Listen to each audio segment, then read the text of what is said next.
Gracias y paz a todos ustedes. Hoy día continuamos con las enseñanzas de Romanos, capítulo 3, versículos desde el 9 hasta el 20. Hoy día veremos la prueba de la culpa universal de que todos somos pecadores. Bueno, les hago un resumen del capítulo 3, versículos desde el 9 hasta el 20. Aquí Pablo ya concluye su inculpación de la humanidad con este resumen, ¿no? De que judíos y gentiles son culpables por igual delante de Dios. En este texto contiene una serie de citas de las escrituras del Antiguo Testamento. Pablo las usa para demostrar que tanto judíos como griegos o gentiles están bajo el pecado. Y después de establecer que no hay quien haga el bien, del Salmo capítulo 14, Pablo usa citas de los Salmos e Isaías para mostrar las diferentes formas en las que siempre hemos usado nuestro cuerpo, vale decir nuestra garganta, lengua, labios, pies, ojos, ¿no? Para expresar nuestra pecaminosidad. Pablo está intentando demostrar cómo los seres humanos usamos nuestros cuerpos para expresar nuestra naturaleza pecaminosa. Y cuando hablamos se puede escuchar el pecado. Donde quiera que caminamos, dejamos un rastro de pecado detrás de nosotros. Y ahora Pablo señala que nunca usamos nuestros ojos para considerar el respeto hacia Dios. Y Pablo concluye pues la sección con su declaración más fuerte, ¿no? Sin embargo, es decir, que ningún ser humano será justificado ante Dios por seguir las obras de la ley. La ley solamente puede mostrarnos nuestro pecado y no salvarnos de él. Ese es el resumen de este texto de Romanos capítulo 3, versículos desde el 9 hasta el 20. Veremos ahora pues el versículo 9, la acusación. Les voy a leer de la Nueva Traducción Viviente.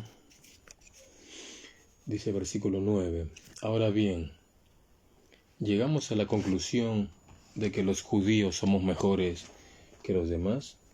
Para nada, dice Pablo. Tal como acabamos de demostrar, todos, es decir, sean judíos o gentiles, están bajo el poder del pecado. Vamos a desglosar este versículo. Dice la primera parte: ¿qué pues? ¿Somos nosotros mejores que ellos? ¿Qué pues significa? ¿A qué conclusión llegamos? Y nosotros, la palabra nosotros se refiere al judío. La expresión somos nosotros mejores que ellos significa ¿somos superiores a ellos o excedemos a ellos o tenemos ventaja sobre ellos? Y acá viene la respuesta, ¿no? La respuesta a la pregunta es que el judío, a pesar de los privilegios apuntados, no tiene ninguna ventaja sobre el gentil en lo que respecta a su condición espiritual. El punto es que por naturaleza el judío no está mejor con Dios que el pagano o el moralista. Pablo demuestra que el pagano, el moralista y el judío, que todos están bajo pecado y por lo tanto bajo condenación. Aquí vemos que Pablo, habiendo respondido a la objeción presentada en el versículo 5 por el judío, ¿no? Con que pensaba hallarse sin culpa, afirma de nuevo la acusación original, ¿no? de injusticia universal de parte de judíos y gentiles. Entonces, en cuanto a culpabilidad, el judío no era mejor que el gentil. Dice la siguiente parte del del versículo 9. En ninguna manera, pues ya hemos acusado a judíos y a gentiles que todos están bajo pecado. En ninguna manera significa para nada. La siguiente frase, ya hemos acusado, significa hacer una acusación previa, ¿no? Entonces la acusación de pecado comprende tanto a judíos como a gentiles. Y la siguiente expresión que dice todos están bajo pecado, pues implica estar bajo el poder del pecado, que incluye todo el ámbito del mismo y sus consecuencias. Una enseñanza semejante lo vemos en Gálatas capítulo 3, donde las escrituras dicen que los impíos están encerrados de modo que no hay salida posible, ¿no? La esclavitud en que se encuentra el pecador incapaz de liberarse de ella, ¿no? Lo vemos en Romanos capítulo 7. La Biblia enseña que no hay justo, ni siquiera uno. No hay quien haga lo bueno, nadie busca a Dios por sí mismo. Debido a su pecado, nunca escogería pues a Dios, ¿no? Todos merecemos la condenación eterna por ofender a un Dios santo. Para que una persona busque a Dios, primeramente debe recibir la gracia de Dios, es decir, el favor inmerecido, esa bondad que no merecemos. El Espíritu Santo, entonces, el Espíritu Santo tiene que obrar y regenerar al ser humano, es decir, el ser humano tiene que nacer de nuevo, nacer de arriba, nacer de lo alto. Y Dios nos da la fe para creer en el Evangelio y poner nuestra confianza en el Señor Jesucristo. Luego esa persona ve su condición pecaminosa y es guiada al arrepentimiento. Recuerden, es Dios quien nos guía al arrepentimiento, lo hemos aprendido en Romanos capítulo 2. Entonces esa persona también es justificada por medio de la fe en el Señor Jesucristo, ¿no? Y a pesar de sus iniquidades y maldades, la justicia del Señor Jesucristo le ha sido imputada o atribuida. Y entonces esa persona es reconciliada, es perdonada, es santificada. Ahora tiene vida eterna de calidad. Pero siempre va a ocurrir, pues, ¿no? Siempre va a haber objeciones. La objeción más común a la doctrina de la predestinación es que es injusta, dicen. O preguntan, ¿por qué elegiría Dios a ciertas personas y no a otras? Entonces acá debemos recordar que nadie merece la salvación. Recordemos que todos hemos pecado, dice Romanos capítulo 3, y todos merecemos el castigo eterno, dice Romanos capítulo 6. Entonces, Dios sería perfectamente justo si permitiera que todos pasáramos la eternidad en el lago de fuego. Ahora bien, Dios decide salvar a algunos de nosotros, y de esa manera, pues no, Él no está siendo injusto con aquellos que no son elegidos, porque ellos están recibiendo lo que merecen, ¿no? Por ofender a un Dios santo, por sus propios pecados, reciben lo que merecen. Entonces, la elección de Dios de ser misericordioso con algunos no es injusta con los demás. Recuerden que nadie merece nada de parte de Dios. Por consiguiente, nadie puede objetar si no recibe nada de parte de Dios.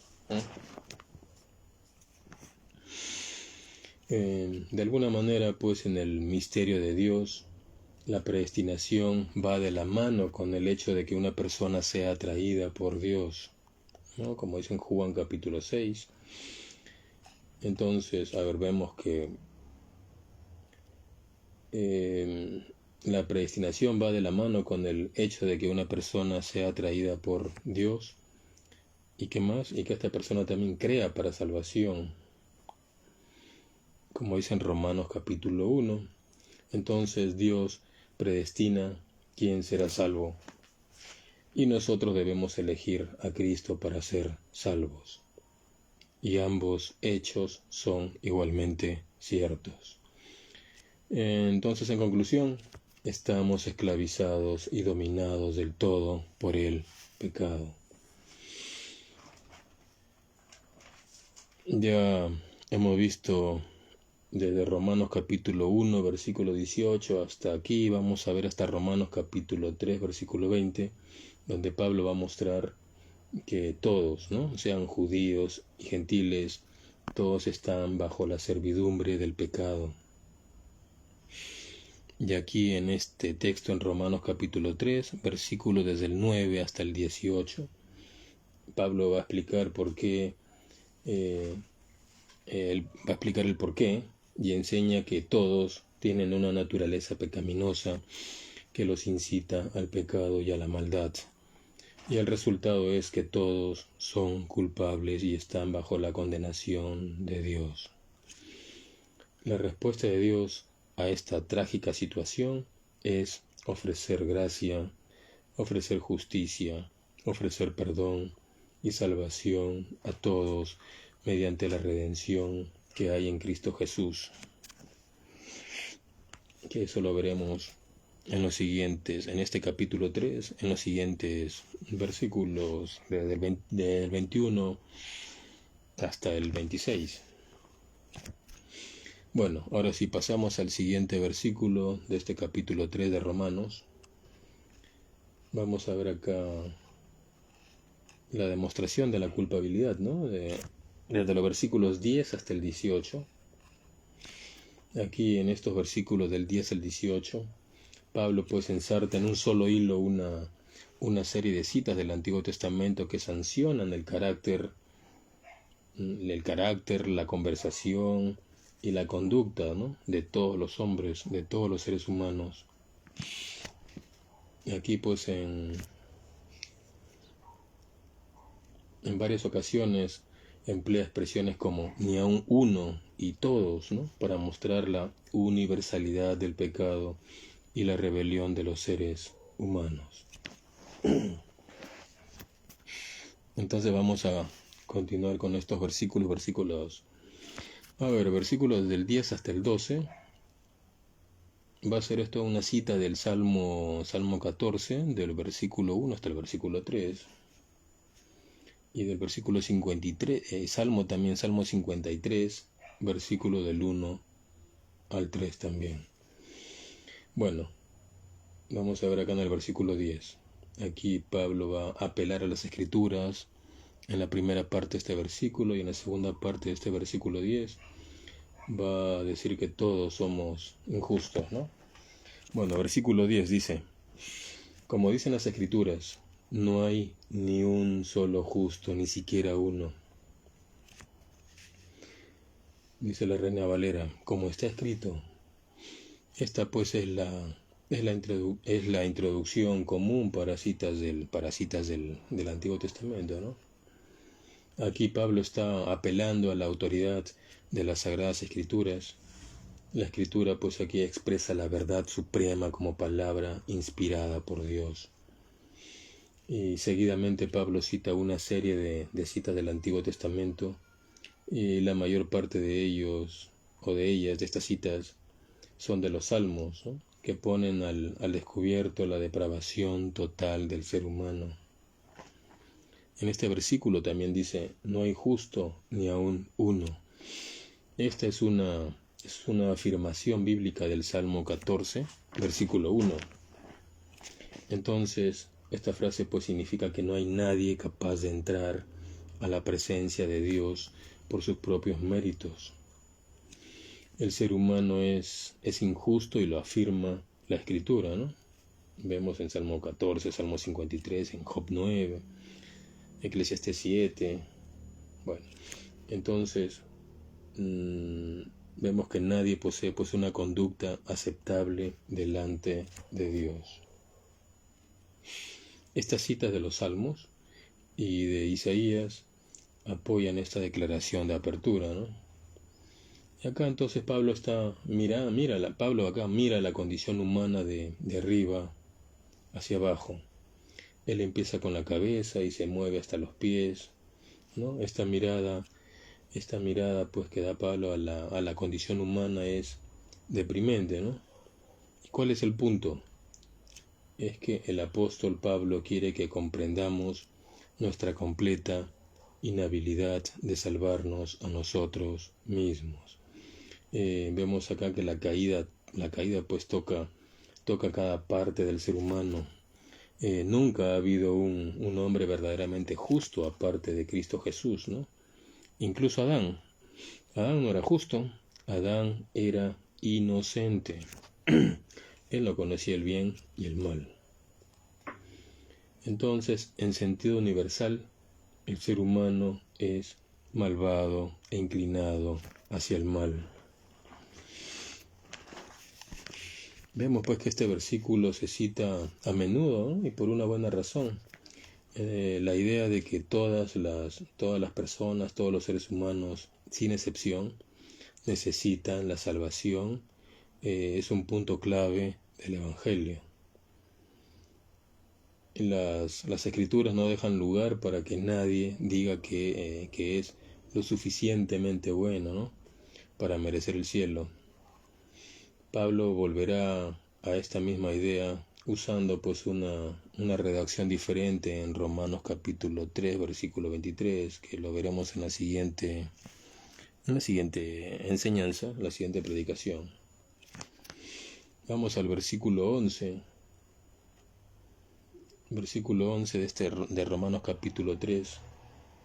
Vamos a ver acá, pues dice versículo 11, nadie es realmente sabio, nadie busca a Dios. Veremos acá pues la ignorancia del ser humano, ¿no?, con respecto a las cosas espirituales, con respecto a Dios, y también que el ser humano está alejado de Dios. Bueno, versículo 11, la primera parte nos dice, no hay quien entienda. Esta pues es una afirmación bíblica de Salmos capítulo 14, versículo 2. Aquí vemos que el hombre natural no entiende las cosas de Dios porque le falta capacidad para discernirla. Como está en 1 Corintios capítulo 2, vemos que la persona no regenerada ni acepta ni entiende el plan de Dios. El hombre natural tiene su mente entenebrecida y no puede entender la voluntad de Dios y sus demandas. También nos damos cuenta, ¿no?, según la Biblia, que para ellos, para el hombre natural, el impío, el incrédulo, para ellos el mensaje de la cruz es locura, como dice en 1 Corintios capítulo 1. Recuerden que yo no doy versículos para que la idea es que ustedes lean todo el capítulo, ¿no?, y vean y ahí encuentren los versículos de lo que les estoy hablando y vean también el contexto. Bueno, entonces continuamos con este versículo. Acá vemos pues que el hombre es incapaz de comprender la verdad de Dios o captar la medida de su justicia.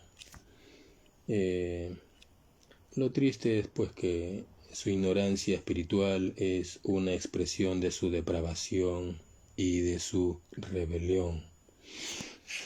La siguiente parte de este versículo dice, no hay quien busque a Dios.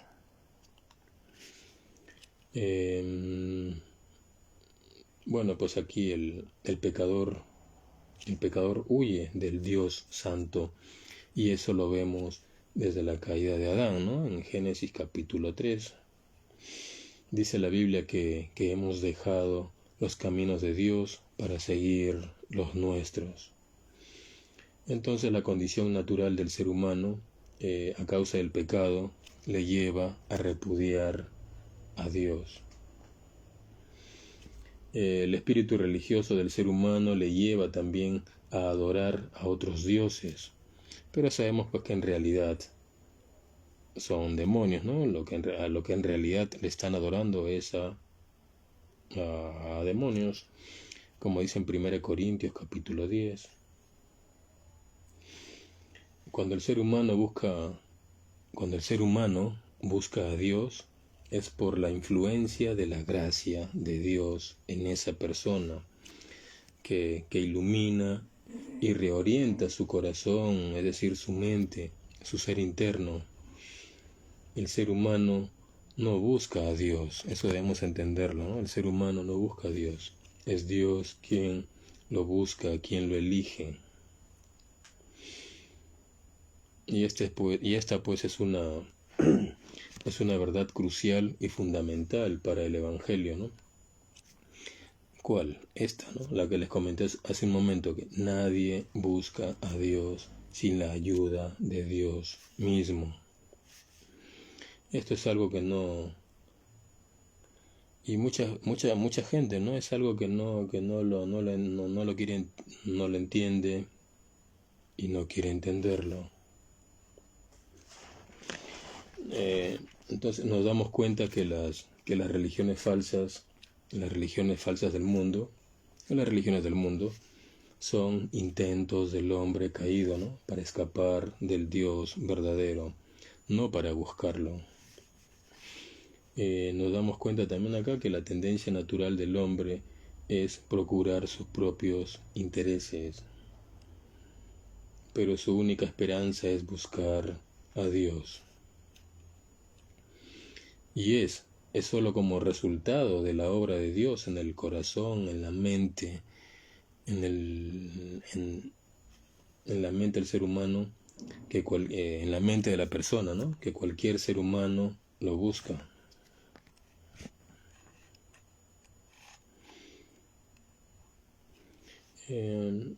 Bueno, pues si nos engañamos, ¿no? Nos engañamos a nosotros mismos al pensar que el hombre por sí solo verdaderamente busca a Dios. Si el hombre inicia la búsqueda, entonces no busca al Dios verdadero, no busca al Dios de la Biblia, solamente está buscando pues un ídolo al cual él mismo ha creado en su mente, ¿no? En la cual él mismo ha inventado ahí en sus pensamientos, ha creado un Dios a su imagen y semejanza. Vamos con el versículo 12. Versículo 12 dice la Nueva Traducción Viviente: Todos se desviaron, todos se volvieron inútiles, no hay ni uno que haga lo bueno, ni uno solo. Aquí vamos a ver, pues no, que el ser humano es apóstata, un inútil, es obrador de maldad. Bueno, dice el versículo, vamos a desglosarlo, dice el versículo 12 de Romanos capítulo 3. Dice, todos se desviaron. Esta es una afirmación bíblica del Salmo 14, versículo 3. Vemos aquí que el ser humano se apartó del camino de Dios, se alejó de Dios. La persona traza su propio camino, desviándose de Dios. El ser humano considera bueno su camino, pero solo hay un camino de vida.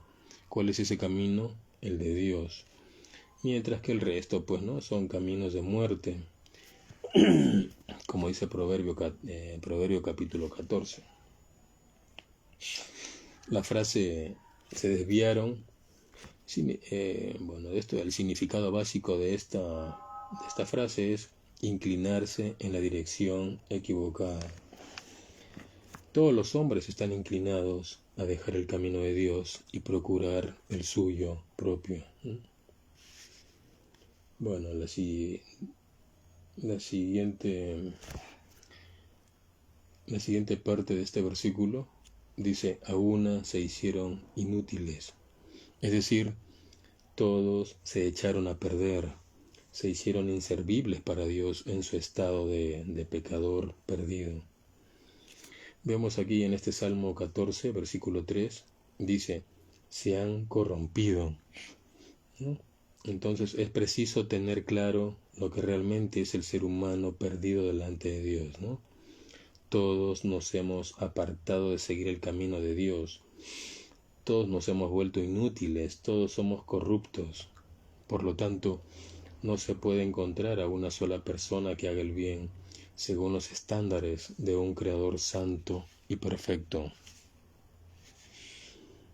Esto pues no implica que no haya nadie que pueda hacer por ahí algo que se pueda describir como, como algo bueno, ¿no? Por supuesto que hay. La gente hace cosas buenas a veces, al menos según nuestros estándares, ¿no? Somos capaces de conocer la diferencia entre el bien y el mal y elegir lo que es correcto, ¿no? Cuando queremos. El problema fundamental, tal y como lo escribió David, y el apóstol Pablo también estaba de acuerdo con él, ¿no? Con David, es que no hay ninguna persona que tenga un corazón naturalmente inclinado a hacer el bien todo el día y todos los días, ¿no? Todos, cada uno de nosotros nos movemos en una dirección egoísta y nos alejamos de la definición de bondad que Dios ha ejemplificado. Entonces la conclusión es que los seres humanos somos capaces de hacer el bien, pero elegimos universalmente no hacerlo, ¿no? Y según los estándares de Dios, hacemos lo que queremos y no lo que Él quiere. La palabra inútiles, pues, ¿no? Ella habla de algo que es permanentemente malo. Y la siguiente frase de este versículo dice, no hay quien haga lo bueno, no hay ni siquiera uno. Es decir, no hay hombre alguno que pueda ganarse el favor de Dios por méritos propios. La incapacidad del ser humano para cumplir las demandas de Dios es evidente, ¿no?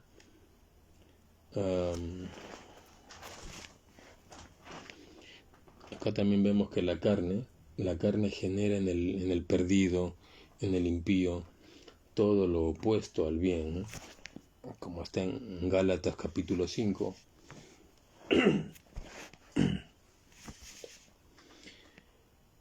Aún en la búsqueda de una piedad aparente, son obradores de maldad.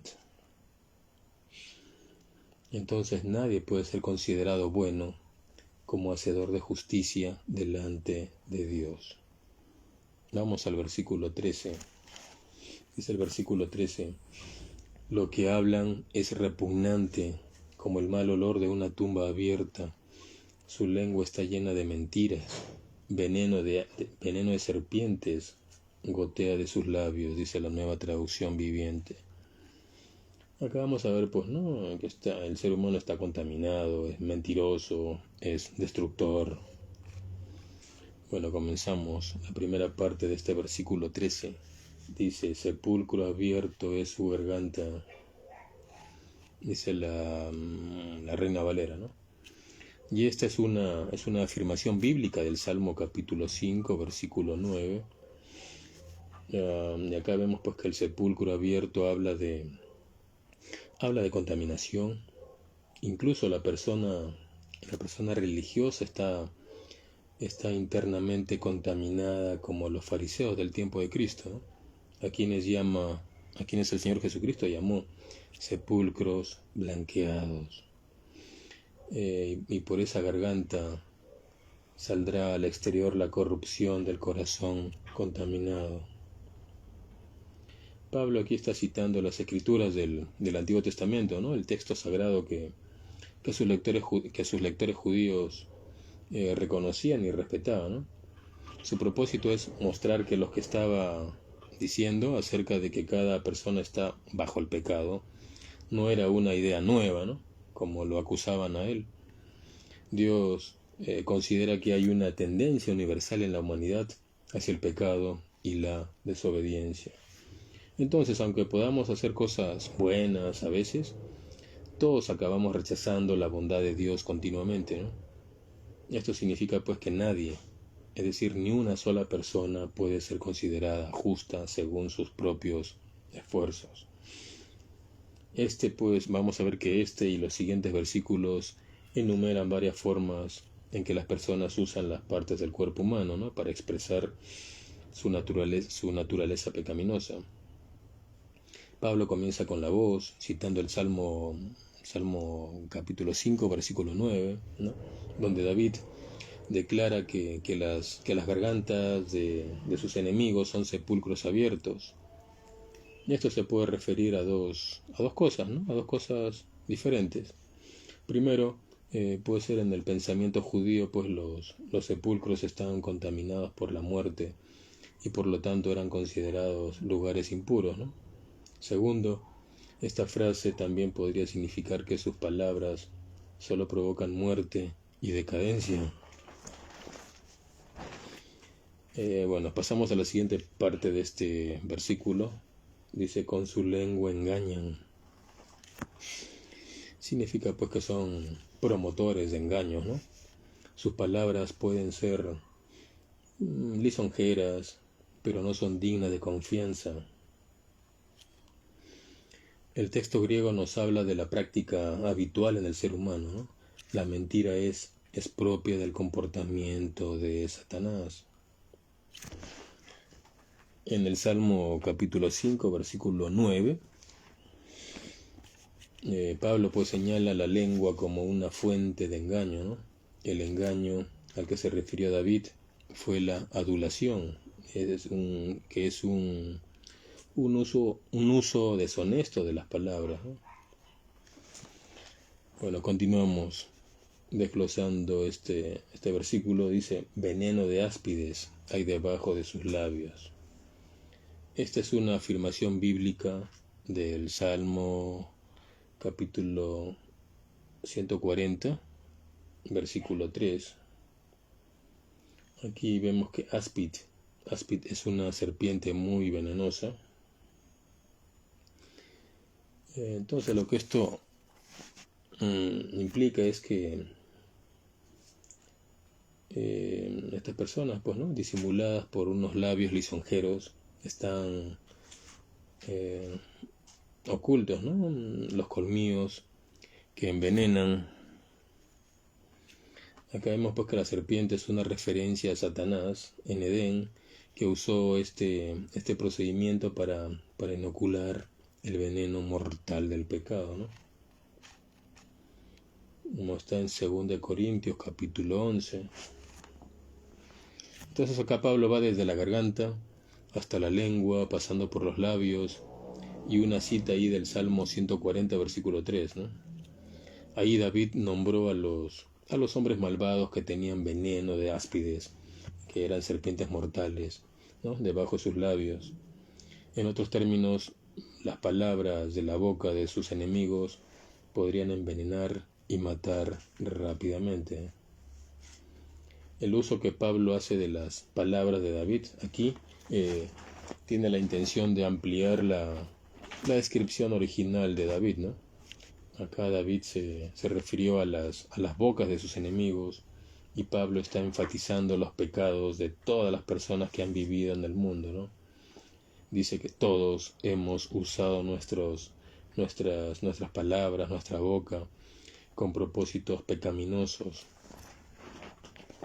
Eso es lo que somos sin la ayuda y el poder de Dios, ¿no? Vamos al versículo 14. Dice el versículo 14, su boca está llena de maldición y amargura, ¿no? Son maldicientes, amargados, Bueno, versículo 14. Dice, su boca está llena de maldición y de amargura.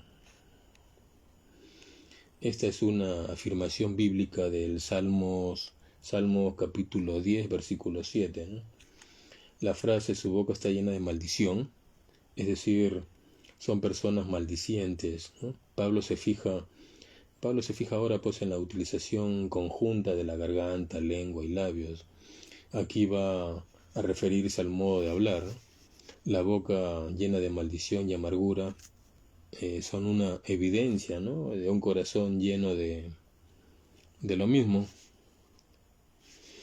Una persona malediciente es aquella que dice mal de otra, una persona que murmura del prójimo, que busca siempre el desprestigio ajeno, ¿no?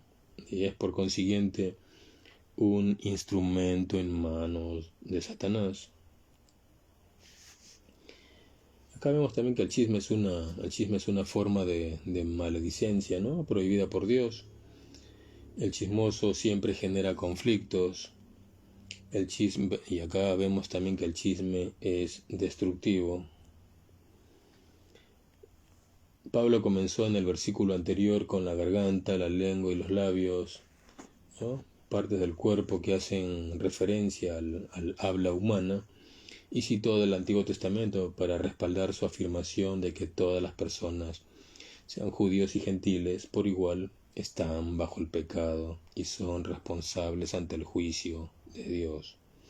Y ahora Pablo pues continúa citando lo que dijo el escritor del Salmo capítulo 10, versículo 7, acerca de la boca de los impuros. Pablo está argumentando que todos somos, por naturaleza, somos malvados.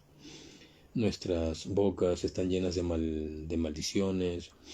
Según el contexto, acá es probable que esto se esté refiriendo al hecho de que algunas personas piden que les sucedan cosas malas a los demás, en lugar de referirse a otro tipo de blasfemias o palabrotas, ¿no?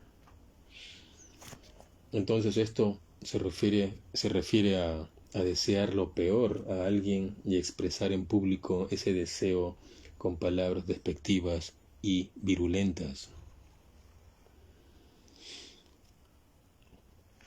La frase su boca está llena de amargura, es decir, de palabras hostiles que salen de un corazón contaminado, ¿no?, de una mente contaminada por la amargura.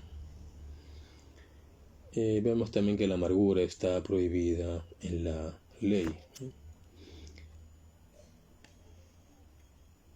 Entonces, mis estimados oyentes, quien está satisfecho en Dios no puede vivir en amargura. El amargado contamina a otros. Un corazón lleno de Dios siempre tiene a Dios en su modo de hablar. En otras palabras, usamos nuestra boca para expresar el resentimiento y el odio que les tenemos a otras personas que también fueron creadas a imagen de Dios, y deseamos que les ocurra algo malo, ¿no? De eso habla cuando tenemos amargura en nuestro ser interno. Entonces vemos acá que la amargura es la expresión abierta y pública de hostilidad emocional contra un enemigo personal. Bueno, pasamos al versículo 15. Dice, se apresuran a matar, ¿no? Son sanguinarios. Versículo 15. Sus pies se apresuran para derramar sangre, dice la Reina Valera. Esta es una afirmación bíblica de Isaías, capítulo 59, versículo 7, ¿no? La primera parte de este texto de Isaías 59, 7. La frase se apresuran para derramar sangre es decir, son sanguinarios. Los pies como se usan simbólicamente en las escrituras, son representativos de las intenciones y las acciones de los seres humanos. Una persona va a donde sus pies le llevan. Los pies son simplemente el mecanismo por el cual una persona va a ciertos lugares. Espiritualmente, entonces, los pies simbolizan las intenciones y comportamientos de una persona. En ese sentido, otra forma en que expresamos nuestra pecaminosidad es a través del uso de pies que derraman sangre rápidamente. Pablo está citando Isaías 59, Isaías capítulo 59, versículos 7 y 8 en este versículo y en los dos versículos siguientes, ¿no? Por naturaleza, las personas se lastiman entre ellas pensando que eso es algo que les acabará ayudando.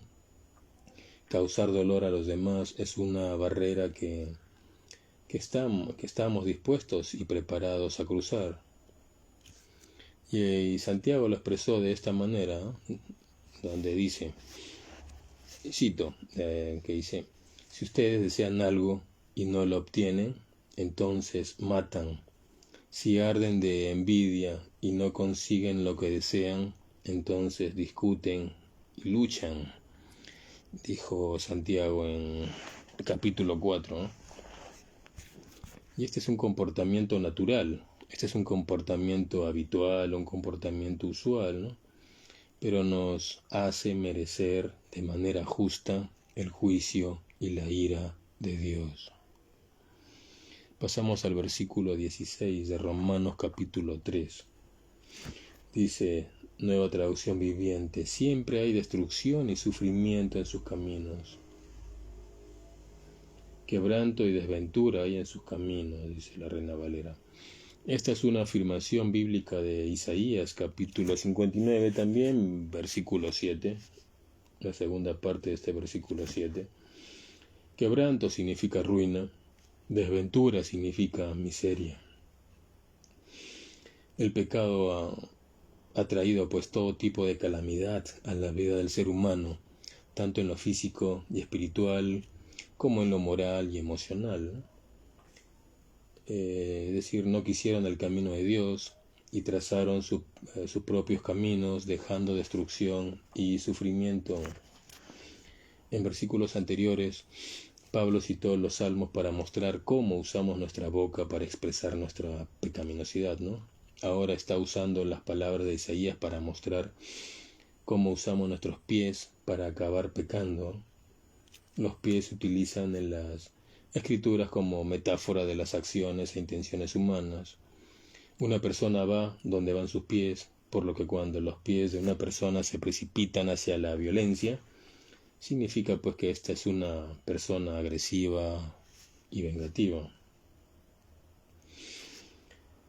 Aquí vimos también que Pablo estuvo de acuerdo con Isaías en que nuestros pies se mueven rápidamente a la hora de llevarnos hacia el derramamiento de sangre. Y ahora Pablo pues continúa diciendo que allá donde van nuestros pies, poco después le sigue la ruina y la miseria. Isaías la expresó de manera aún más poética, ¿no? Dijo, desolación y destrucción hay en sus caminos. La evidencia de que los seres humanos son pecadores por naturaleza está en todas partes, ¿no? En realidad, no hay lugar donde los seres humanos hayan estado y no se acabe encontrando ruina, miseria, desolación y destrucción. Debido a nuestra pecaminosidad, la humanidad deja un rastro de tristeza y dolor por donde va. El hombre daña y destruye todo lo que toca y a su paso deja pues un rastro de dolor y sufrimiento. Vamos al versículo 17. No saben dónde encontrar paz. Versículo 17. Y no conocieron camino de paz. Esta es una afirmación bíblica de Isaías capítulo 59, versículo 8. Dice, viven sin paz, les es desconocida la paz. Nos damos cuenta que el mundo nunca encontró un camino de paz como consecuencia de rechazar a Dios. El ser humano ha perdido el rumbo hacia Dios y se ha alejado del camino hacia su Creador, que es el camino de la paz. Pablo concluye aquí la cita que está utilizando de Isaías capítulo 59, versículos 7 y 8, ¿no? Y Pablo ha estado de acuerdo con Isaías acerca del hecho de que nuestros pies se mueven rápidamente a la hora de llevarnos a lastimar a otros, ¿no? Incluido el derramamiento de sangre, y que dejamos un rastro de miseria por donde quiera, dejamos un rastro de miseria por donde quiera que vayamos. Los seres humanos nunca han experimentado el camino de la paz o un camino pacífico por sí solos, ¿no? De hecho, no podemos encontrarlo y no sabemos cómo ir por ese camino. Por lo tanto, nuestra propia naturaleza nos hace cometer el pecado y también nos lleva a provocar todo tipo de conflictos. Nosotros mismos somos los que lo creamos y lo provocamos a lo largo del camino. Sin embargo, Pablo nos va a mostrar que con la ayuda de Dios, a través de la fe en el Señor Jesucristo y por la gracia de Dios, podemos escapar de los senderos pecaminosos y dolorosos del pecado y caminar por el camino de la justicia. Vamos con el versículo 18 de Romanos capítulo 3. No tienen temor de Dios en absoluto, dice Nueva Traducción Viviente. La Reina Valera nos dice, no hay temor de Dios delante de sus ojos. Esta es una afirmación bíblica del Salmo capítulo 36, versículo 1. Temor, dice, no hay temor, ¿no? ¿Qué significa temor? Temor significa respeto reverente ante Dios. El ser humano ha perdido la reverencia a Dios y ha desafiado pues la autoridad del soberano, ¿no? No hay sobrecogimiento ante su grandeza y gloria. Vemos que nuestro pecado en este caso es ignorar o trivializar a Dios, y acabamos reduciéndolo a nuestro tamaño, en nuestro corazón, en nuestra mente. Quizás actuamos como si Él no existiera, ¿no? A pesar del hecho de que Dios se ha revelado a sí mismo y su naturaleza a través de lo que Él ha hecho. Ya lo vimos eso en Romanos capítulo 1, ¿no? O podríamos engañarnos a nosotros mismos pensando que Dios no puede descubrir nuestros pecados, ¿no? O que no nos juzgará por ellos. Esa falta de respeto por la justicia de Dios, su poder y la voluntad que tiene para actuar en nuestras vidas es realmente nefasta. Y sin embargo, Pablo nos mostrará pronto que hay esperanza, ¿no? Esperanza para nosotros mediante la fe en el Señor Jesucristo. Y entonces vemos acá que esta es pues la radiografía de Dios, ¿no? De la raza humana.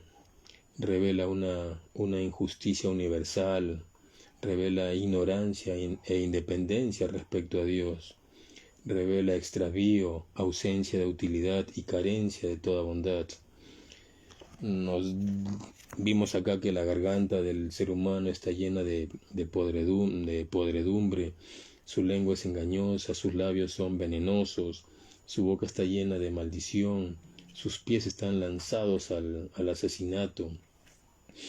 Deja tras sí angustia y destrucción, no sabe cómo encontrar paz y no tiene consideración para con Dios. Y entonces aquí vemos, pues, ¿no? Vemos la total depravación del ser humano, lo que implica que el pecado ha afectado a cada parte de su ser. Y es evidente, ¿no? Nadie ha cometido todos los pecados, pero tiene una naturaleza capaz de cometerlos todos. Esta lista es aparentemente sin fin, ¿no? Entonces, ¿qué más pruebas se necesitan de la depravación humana? Ya están acá las pruebas. Entonces esto resume, ¿no? Esto resume todo el pensamiento de Pablo, ¿no? Cada pecado y rebelión contra Dios sucede porque nosotros no tenemos un respeto apropiado hacia Él. En donde quiera que haya pecado, no hay temor de Dios. El temor de Dios es un freno para restringir nuestra maldad. Así que cuando falta, nos sentimos con la libertad de disfrutar todo tipo de libertinaje. Entonces, ya vimos aquí en estos versículos, desde el 10 hasta el 18, que Pablo pone de manifiesto la terrible condición espiritual y moral de todo ser humano, tanto judíos como gentiles, ¿ya? Y solo la gracia de Dios puede librar al ser humano de ese estado. Vamos al versículo 19.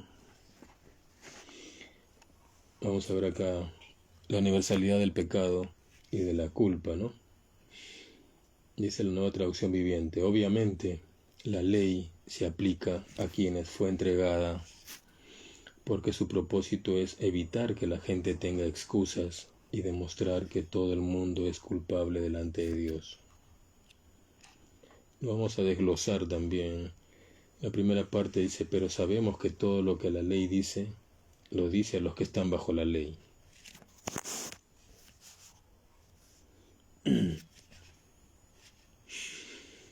Pablo hace un resumen del argumento de que la ley no puede proteger a nadie del juicio de Dios sobre nuestra pecaminosidad personal.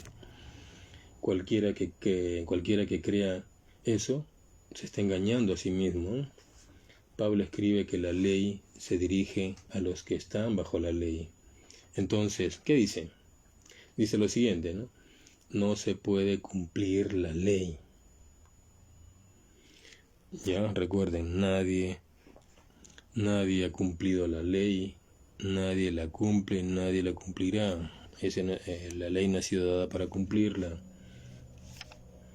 Entonces, pues esta fue la conclusión que ha sido respaldada por las referencias anteriores que Pablo ha estado citando del Antiguo Testamento, ¿no? Nadie tiene la capacidad de vivir una vida de justicia en comparación con las normas de Dios. En otras palabras, la ley de Moisés, el regalo que Dios le dio a Israel, no les brindaba ninguna protección contra el juicio eterno de Dios por el pecado humano, ni a los judíos ni a los gentiles. En cambio, la ley revela la naturaleza del pecado y la frecuencia con la que pecamos y nos obliga a estar de acuerdo con Dios en que nos merecemos su ira, porque ahora entendemos todas las formas en las que hemos pecado contra Él. Vemos acá que todo ser humano no redimido, tanto los judíos que recibieron la ley escrita a través de Moisés, como está en Romanos capítulo 3, ¿ya? Entonces vamos a ver acá que todo ser humano no redimido, tanto los judíos que recibieron la ley escrita a través de Moisés, como los gentiles, tienen las obras de la ley escritas en el corazón de cada uno de ellos, ¿no? Eso está en Romanos capítulo 2, versículo 15. Entonces, de tal modo que ambos grupos deben rendir cuentas a Dios por igual. Vamos con la siguiente parte de este versículo 19. Dice: para que toda boca se cierre y todo el mundo quede bajo el juicio de Dios. Dicho de otra manera, la ley elimina todos nuestros argumentos y excusas de que somos dignos de la aprobación de Dios, de acuerdo con nuestros propios méritos, ¿no? Claramente la ley nos muestra que no lo somos.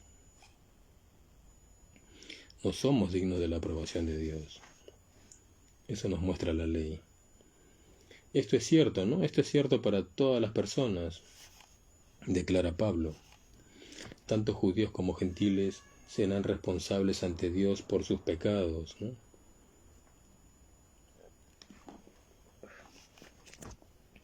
Y Pablo nos mostrará Pablo nos mostrará la oportunidad de ser declarados justos ante Dios mediante la fe en el Señor Jesucristo. Sin embargo, ese momento todavía no ha llegado, ¿no? Eso lo veremos más adelante. El contenido de la ley va dirigido a los que están en la esfera de la ley, ¿no? El propósito es tapar la boca del ser humano y hacer que todo el mundo quede bajo el juicio de Dios. Recuerden, la ley pone de manifiesto esto. 1, la santidad de Dios. 2, la pecaminosidad del ser humano. Y 3, el camino hacia el Señor Jesucristo, hacia el Salvador. Entonces la ley no fue dada para salvar, sino para hacer que el pecador busque refugio en la gracia de Dios.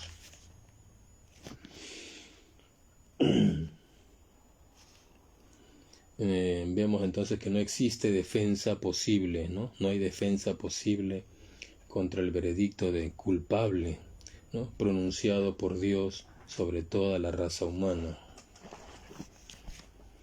Vamos a ver el versículo 20. El versículo 20, aquí la conclusión de todo este texto. Dice, pues nadie llegará jamás a ser justo ante Dios por hacer lo que la ley manda. La ley sencillamente nos muestra lo pecadores que somos. Lo desglosamos, dice versículo 20, ya que por las obras de la ley ningún ser humano será justificado delante de él. La expresión por las obras de la ley señala pues a las obras producto del esfuerzo humano. La frase será justificado significa declarar justo. Entonces tal cosa como que seremos justificados por las obras de la ley jamás sucederá. Ya recuerden eso, jamás seremos justificados por las obras de la ley, nadie lo ha cumplido, todos desde que hemos nacido hemos fallado en violar la ley de Dios.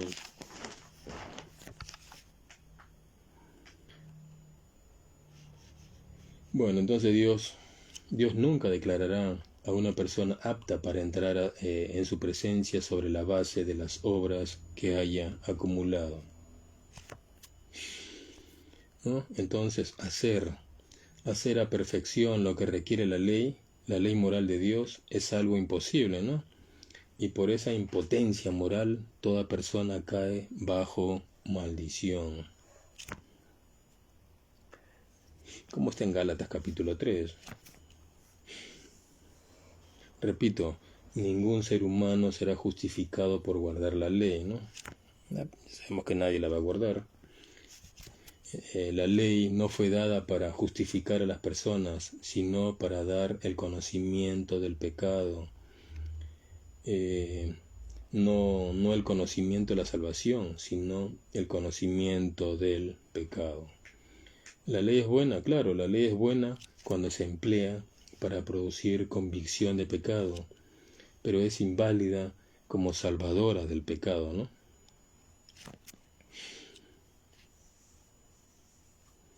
Recuerden que la función es de la ley, su función no es justificar.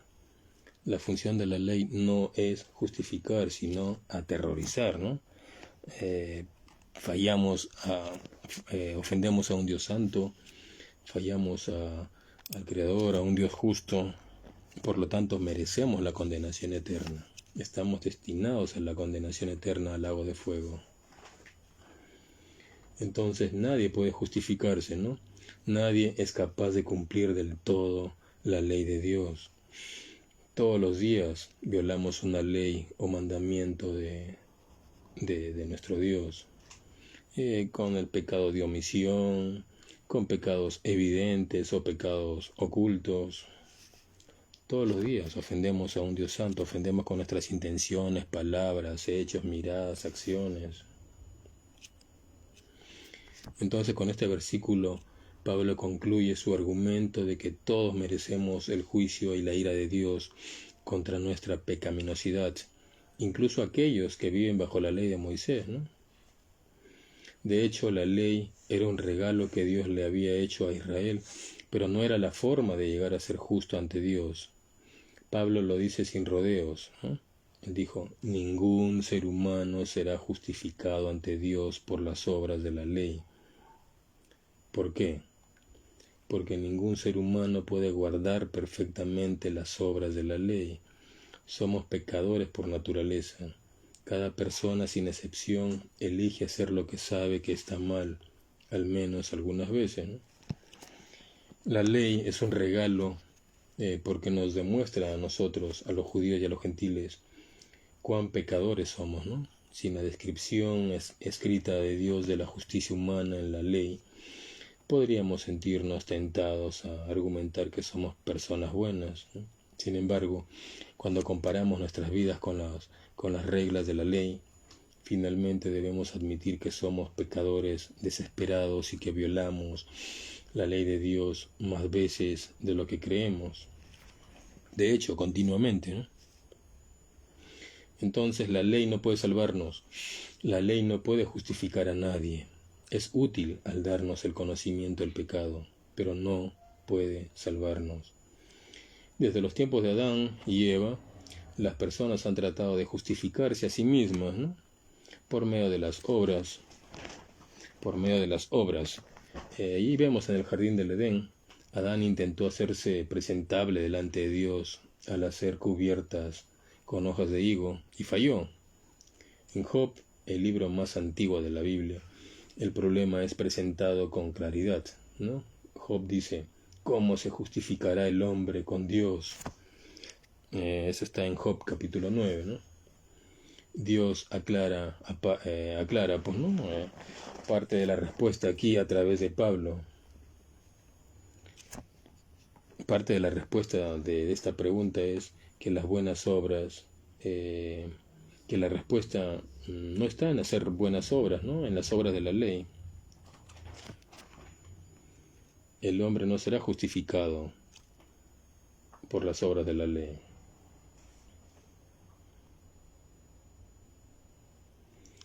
Entonces debemos entenderlo profundamente, ¿no? Que por las obras de la ley ningún ser humano será justificado. Esto significa que la ley, al ser quebrantada, solamente puede condenarnos, pero nunca nos puede salvar. Esto también significa que aun si ahora pudiéramos empezar a guardar perfectamente la ley de Dios, no podría resolver la desobediencia del pecado o eliminar la culpa presente, ¿no? Le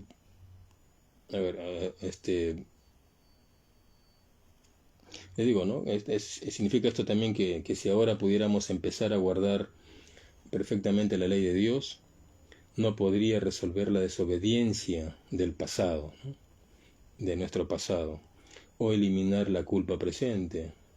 Esto también significa que guardar la ley no es la manera de Dios para salvación o bendición bajo el nuevo pacto. Entonces la ley nos deja claro que somos pecadores y nos ayuda a llegar a la conclusión de que nos merecemos el juicio de Dios.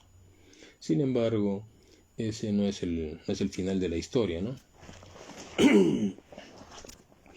Ya en el siguiente versículo, a partir del versículo 21, Pablo comienza a describir una forma de alcanzar la justicia que está disponible sin necesidad de cumplir la ley.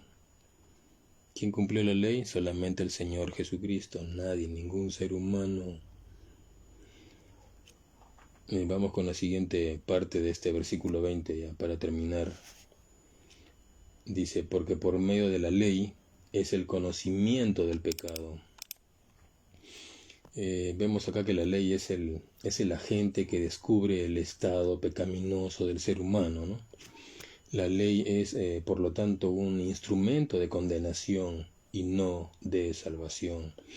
La ley no declara justo al ser humano, sino que lo declara pecador. La ley no fue dada para salvación, sino para evidenciar el pecado, porque pone de manifiesto la santidad de Dios, la perversidad del ser humano y la incapacidad también del ser humano. Entonces la conclusión es clara, ¿no? El ser humano no tiene modo alguno para justificarse delante de Dios. El hombre está definitiva y totalmente perdido, y la ley no lo declara justo, sino pecador. La ley da a conocer al pecado, pero no puede salvar. Ya entonces en el siguiente versículo, Pablo comenzará a hablar sobre el plan que Dios había preparado, ¿no? Que consistía en ofrecerles justicia a los pecadores a través de la fe en el Señor Jesucristo. Sin embargo, todavía pues no hemos llegado a ese punto. Lo veremos en la siguiente enseñanza, ¿ya? Donde Pablo mostrará que con la ayuda de Dios, a través de la fe en el Señor Jesucristo y por la gracia de Dios, podemos escapar de los senderos pecaminosos y dolorosos del pecado y caminar por el camino de la justicia. Esa fue la enseñanza de este texto de Romanos capítulo 3, versículo desde el 9 hasta el 20. En la siguiente enseñanza ya veremos cómo seremos justificados, ¿no? Hasta ahora hemos aprendido Romanos capítulo 1, Romanos capítulo 2 y Romanos capítulo 3 hasta el versículo 20, que todos estamos condenados por nuestros propios pecados, ¿no? Pero ya Dios ha provisto también justicia en su Hijo Jesucristo, ha provisto perdón, salvación, santificación, y eso lo veremos más adelante. Gracias, Señor amado, por esta enseñanza, bendito Dios. Que sea usted, amantísimo Señor, dando salvación a los que necesitan salvación, bendito Dios. Que sea usted haciendo esa obra por medio del Espíritu Santo, eligiendo a quienes usted ha decidido elegir. Todos nosotros, todos los seres humanos nos merecemos solamente la condenación eterna, porque todos los días ofendemos, todos los días violamos la ley moral, todos los días violentamos los mandamientos suyos, y por ese motivo solamente merecemos la condenación eterna. Pero usted es un Dios misericordioso también. Usted no nos debe nada, no nos debe la salvación, pero usted, por su misericordia y por su gracia, nos ha dado salvación.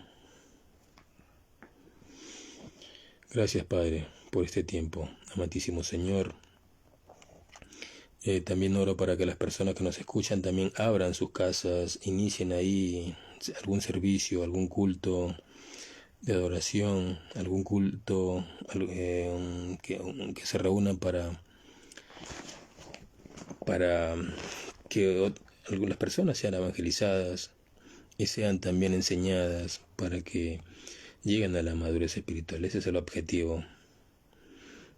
Que sea usted, amantísimo Señor, tocando a esas personas en cualquier parte de aquí de América, de aquí de América del Sur, de América del Centro que nos escuchan, en América del Norte también, y en España, también en algunas partes de Europa que también nos escuchan, Señor. Que sea usted, bendito Dios,